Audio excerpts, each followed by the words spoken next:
So, and again, just like you said, if we weren't forgiven, where would we be? And our buddy Melvin Stout, used to tell me all the time, "You're too lenient."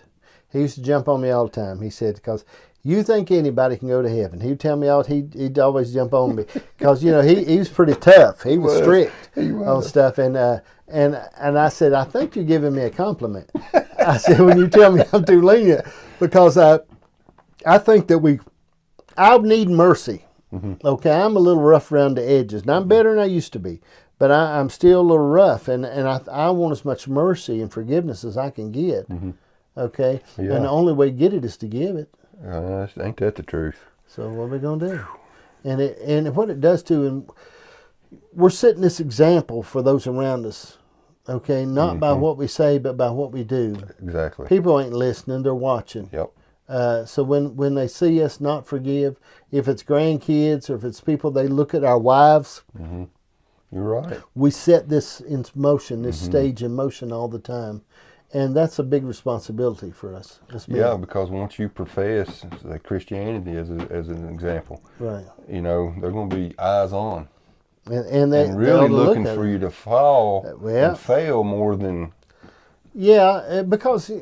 to be honest, we're not excited when people do good as our nature, okay? Right. Nobody, when Jim Ramey used to open another car dealership, other people didn't throw a party and say, yay, Jim's going to prosper some more. You're right. Okay, people don't look at you in that respect because that's that nature we have, that part of us that's not excited when people do good. Mm-hmm. Bad news sells. Yes, it does. Good news don't sell nothing. No, it just...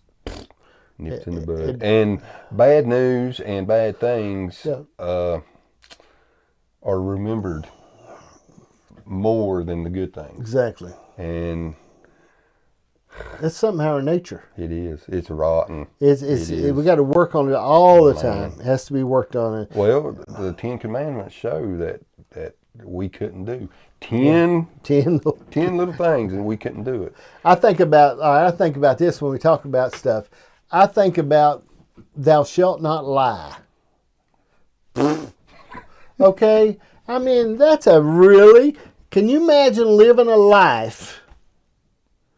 And I dare you, okay? I dare you, okay, to message me and say, I don't never lie. I mean, to live a life without telling a lie, to go a week without telling a lie.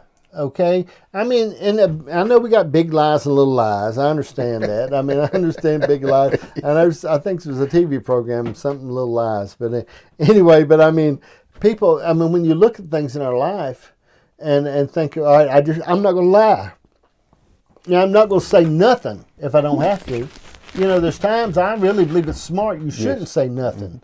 You don't have to answer some questions just because people ask you. And. Janice asked me last night, she said, do you think I'm toning up or am I losing weight? Ooh. Okay. And I said, well, and she exercises every morning.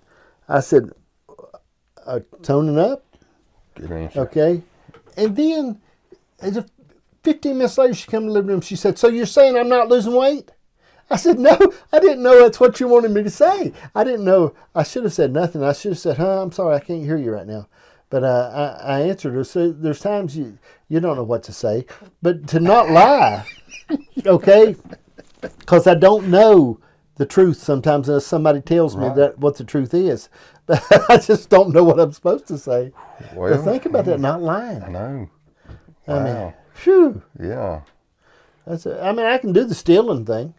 Not stealing. Yeah, I can go by that. And the murder thing, I'm pretty good on that. Yeah, there's a lot of stuff on there. There's things, but and I'm pretty good on the covenant thing.